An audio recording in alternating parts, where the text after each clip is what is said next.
আসসালামু আলাইকুম। আন্তর্জাতিক সর্বশেষ আপডেট সংবাদে আপনাকে স্বাগতম। শুরুতেই জানিয়ে দেব সংবাদ শিরোনাম। গাজায় 90% যুদ্ধবিরতির আলোচনা সম্পন্ন, জানিয়েছে ফিলিস্তিনি কর্মকর্তা। এরপরে জানিয়ে দেব ইয়েমেনের সামরিক স্থাপনা লক্ষ্য করে বিমান হামলা চালালো যুক্তরাষ্ট্র। জানিয়ে দেব সিরিয়ায় আইএস এবং পিকেকে নির্মূলের এখনই উপযুক্ত সময়, বলছে এরদোয়ান। সর্বশেষ জানিয়ে দেব রাশিয়ার আরও গভীরে ইউক্রেনের ভয়াবহ ড্রোন হামলা। এতক্ষণ শুনছিলেন সংবাদ শিরোনাম, এবারে বিস্তারিত। গাজায় 90% যুদ্ধবিরতির আলোচনা সম্পন্ন, জানিয়েছে ফিলিস্তিনি কর্মকর্তা। গত 14 মাসেরও বেশি সময় ধরে গাজায় চলছে ইসরায়েলের বর্বর হামলা। নানা মহল থেকে যুদ্ধবিরতির আহ্বান জানানো হলেও তাতে খুব একটা সায় নেই ইসরায়েলের। তবে এবার ফিলিস্তিনি এক কর্মকর্তার দাবি, গাজায় যুদ্ধবিরতির আলোচনা প্রায় শেষের পথে। যুদ্ধবিরতি ইস্যুতে এরই মধ্যে 90% আলোচনা সম্পন্ন হয়েছে। গাজায় যুদ্ধবিরতি এবং জিম্মি মুক্তির প্রশ্নে ইসরায়েল ও হামাসের মধ্যে এই চুক্তির আলোচনা 90% সম্পন্ন হয়েছে। তবে মূল বিষয় হলো এখন আলোচনার টেবিলে রয়েছে বলে জানিয়েছেন ফিলিস্তিনের এক জ্যেষ্ঠ কর্মকর্তা। এরই মধ্যে অন্যতম বিষয় হলো ফিলাডেলফি করিডরে ইসরায়েলি সামরিক উপস্থিতি অব্যাহত রাখা। মিশরের সীমান্তের ওই করিডরটি কৌশলগতভাবে দক্ষিণ গাজার কাছে গুরুত্বপূর্ণ রাখা। বিবিসি জানিয়েছে দোহায় অনুষ্ঠিত আলোচনায় বিশদ বিবরণ সংবাদ মাধ্যমটির কাছে তুলে ধরেছেন ফিলিস্তিনি ওই কর্মকর্তা। এরই মধ্যে রয়েছে গাজার সঙ্গে ইসরায়েল সীমান্তের দৈর্ঘ্য বরাবর কয়েক কিলোমিটার প্রশস্ত সম্ভাব্য একটি বাফার জোনের প্রস্তাব। ওই এলাকায় ইসরায়েলি সামরিক উপস্থিতি বজায় থাকবে বলে জানিয়েছেন ওই কর্মকর্তা। এসব বিষয় ঐক্যমত্যে পৌঁছালে কয়েকদিনের মধ্যেই 3 ধাপের যুদ্ধবিরতি আলোর মুখ দেখতে পারবে। যুদ্ধবিরতি 3 ধাপের প্রথমটি প্রত্যেক নারী সেনার মুক্তির বিপরীতে 20 জন ফিলিস্তিনি বন্দী বিনিময়ের কথা বলা হয়েছে। বিবিসি লিখেছে, ফিলিস্তিনি বন্দীদের নাম নিয়ে এখনও ঐক্যমত্য হয়নি, তবে ইসরায়েলের 25 বছর বা তার বেশি সময় ধরে কারাদণ্ড ভোগ করছেন এমন প্রায় 400 জনের মধ্যে থেকে বাছাই করা হবে। তাদের মধ্যে ফিলিস্তিনের রাজনৈতিক দল ফাতাহর জ্যেষ্ঠ নেতা মারওয়ান বারঘৌতিও রয়েছেন, ধারণা করা হচ্ছে, যার মুক্তির প্রশ্নে ইসরায়েল ভেটো দিতে পারে। বিবিসি লিখেছে, ইসরায়েলি জিম্মিদের পর্যায়ক্রমে মুক্তি দেওয়া হবে, কারণ কিছু নিখোঁজ জিম্মি হদিস পেতে হামাসের অনুসন্ধানের দরকার বলে মনে করা হচ্ছে। কেননা গাজায় 96 জিম্মির মধ্যে 62 জন এখনও জীবিত রয়েছেন বলে ধরে নিয়েছে ইসরায়েল। ফিলিস্তিনি ওই কর্মকর্তা বলেন, আলোচনা অনুযায়ী মিশরীয় ও কাতারীয় তত্ত্বাবধানে একটি ব্যবস্থার অধীনে গাজায় বেসামরিক নাগরিকেরা উত্তর দিকে ফিরে আসতে পারবে। প্রতিদিন 105 ট্রাক ওই অঞ্চলে ত্রাণ নিয়ে আসবে। 3টি ধাপের পরিকল্পনার চূড়ান্ত পর্যায়ে 14 মাসের যুদ্ধের অবসান দেখা যাবে। তখন টেকনোক্র্যাটদের একটি কমিটি গাজাকে তত্ত্বাবধান করবে। ওই কমিটিতে তারাই থাকতে পারবে অতীতে যাদের রাজনৈতিক সংশ্লিষ্টতার ইতিহাস নেই এবং যাদের প্রতি ফিলিস্তিনিদের সব পক্ষের সমর্থন থাকবে। এদিকে ইয়েমেনে বিমান হামলা চালিয়েছে যুক্তরাষ্ট্র, ধ্বংস হয়েছে হুতি সামরিক স্থাপনা। ইরান সমর্থিত ইয়েমেনের বিদ্রোহী গোষ্ঠী হুতিদের সামরিক স্থাপনা লক্ষ্য করে বিমান হামলা চালানোর দাবি করছে যুক্তরাষ্ট্র। মার্কিন সামরিক বাহিনীর এক এক্স বার্তায় ইয়েমেনের রাজধানী সানায় হুতিদের বিরুদ্ধে এই হামলার দাবি করা হয়েছে। মার্কিন সামরিক বাহিনী বলছে, সানায় হুতিদের ক্ষেপণাস্ত্র গোদাম এবং কমান্ড ও কন্ট্রোল সেন্টার নিখুঁত নিশানা করা হয়েছে। ইসরায়েলের বাণিজ্যিক নগরী তেল আবিবের হুতি বিদ্রোহীদের কয়েকজন হামলায় আহত হওয়ার পর সানায় পাল্টা হামলা চালানো হয়েছে। এর আগে তেল আবিবের ক্ষেপণাস্ত্র হামলা চালায় ইরান সমর্থিত এই হুতি বিদ্রোহীরা। হামলায় অন্তত 16 জন আহত হয়েছেন। এই নিয়ে তেল আবিবে গত 2 দিনে 2 দফায় হামলা চালিয়েছে হুতিরা। ইয়েমেনি এই বিদ্রোহী গোষ্ঠী পরিচালিত টেলিভিশন চ্যানেল আল মাসিরাহ জানিয়েছেন, সানার আত্তান জেলায় হুতি সামরিক স্থাপনায় আগ্রাসন চালিয়েছে পশ্চিমা বাহিনী।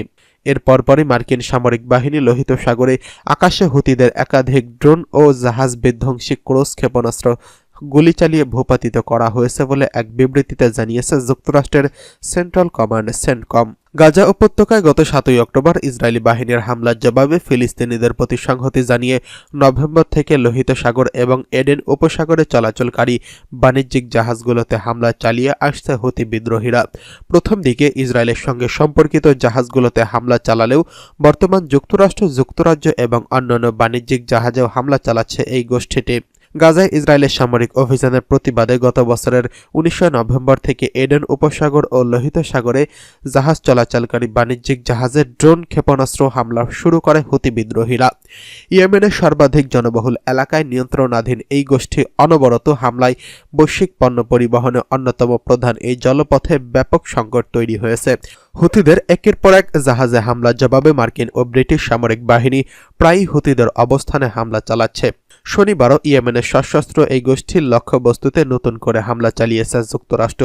ইসরায়েলের শনিবারের হামলার দায় স্বীকার করে হুতি বিদ্রোহীরা বলেছে, ইসরায়েলি একটি সামরিক লক্ষ্যবস্তুতে ব্যালিস্টিক ক্ষেপণাস্ত্র নিক্ষেপ করা হয়েছে। ইসরায়েলি সামরিক বাহিনী বলছে ক্ষেপণাস্ত্রটি ভূপাতিত করতে ব্যর্থ হয়েছে বলে স্বীকার করেছে, যে কারণে ভোরবেলা তেল আবিবের ক্ষেপণাস্ত্র আঘাত হানার সময় সেখানকার শত শত বাসিন্দা তাদের বাড়িঘর ছেড়ে যেতে বাধ্য হয়েছেন।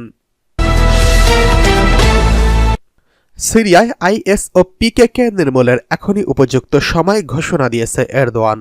সিরিয়ায় ক্ষমতার পালাবদলের এই সময় আন্তর্জাতিক সন্ত্রাসী গোষ্ঠী ইসলামিক স্টেট আইএস এবং বিচ্ছিন্নতাবাদী কুর্দি সশস্ত্র গোষ্ঠী পিকেকে সম্পূর্ণভাবে নির্মূলের এখনই উপযুক্ত সময় বলে মন্তব্য করেছেন তুরস্কের প্রেসিডেন্ট রিসেপ তাইয়েপ এরদোয়ান।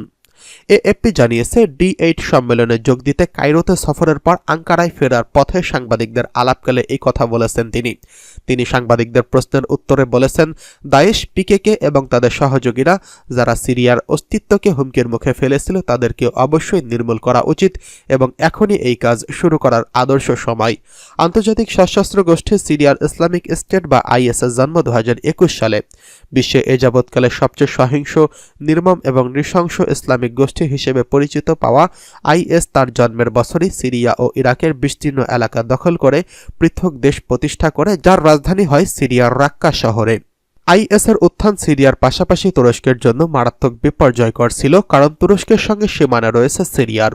নিজ দেশে আইএসের বিস্তার নিয়ন্ত্রণে রীতিমতো বেগ পেতে হয়েছে এরদোয়ানের নেতৃত্বাধীন সরকারের। অন্যদিকে পিকেকে তুরস্কের এক দীর্ঘকালীন সমস্যা। 1978 সালে গঠিত এই বিচ্ছিন্নতাবাদী গোষ্ঠী তুরস্কের দক্ষিণ পূর্বাঞ্চল এবং ইরাকের উত্তরাঞ্চলে সমন্বয়ে স্বাধীন কুর্দিস্তান প্রতিষ্ঠা করতে চায়। প্রতিষ্ঠার বিগত দশকগুলোতে বেশ কিছু বড় সন্ত্রাসী হামলা চালিয়েছে পিকেকের পাশাপাশি দুটি সহযোগী গোষ্ঠী তুরস্কের নিরাপত্তার জন্য বড় ধরনের হুমকি হয়ে দাঁড়িয়েছে। সেগুলো হলো সিরিয়ান ডিফেন্স ফোর্স এবং ওয়াইজিপি। বৃহস্পতিবার সাংবাদিকদের এরদোয়ান বলেছেন, আমরা আমাদের সাধ্যমতো সন্ত্রাসবাদ ও সন্ত্রাসীদের ঠেকিয়েছি। আমাদের একার পক্ষে এই কাজটি বেশ কঠিন। যদি আমরা ঐক্যবদ্ধভাবে সন্ত্রাসীদের মোকাবেলা করতে এগিয়ে যাই তাহলে এই সংকট থেকে পুরোপুরি পরিত্রাণ সম্ভব।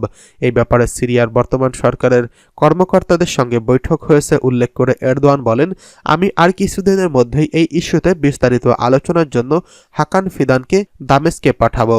আইএস, পিকেকে, এসজিএফ, ওয়াইপিজি দ্রুত সময়ের মধ্যে কিভাবে নির্মূল করা যায় সে সম্পর্কে আলোচনা হবে তখন। অন্যদিকে রাশিয়ার গভীরে ইউক্রেনের ভয়াবহ ড্রোন হামলা। রাশিয়ার অভ্যন্তরে কাজান শহরে আবাসিক ভবনগুলোতে ড্রোন হামলা চালিয়েছে ইউক্রেন। শহরটি যুদ্ধক্ষেত্রের সম্মুখভাগ থেকে 1000 কিলোমিটারেরও বেশি দূরে অবস্থিত। এই হামলা প্রায় 3 বছর ধরে ইউক্রেনে চলা যুদ্ধকে এখন রাশিয়ার গভীরে নিয়ে এসেছে। ব্রিটিশ বার্তা সংস্থা রয়টার্স এই খবর জানিয়েছেন।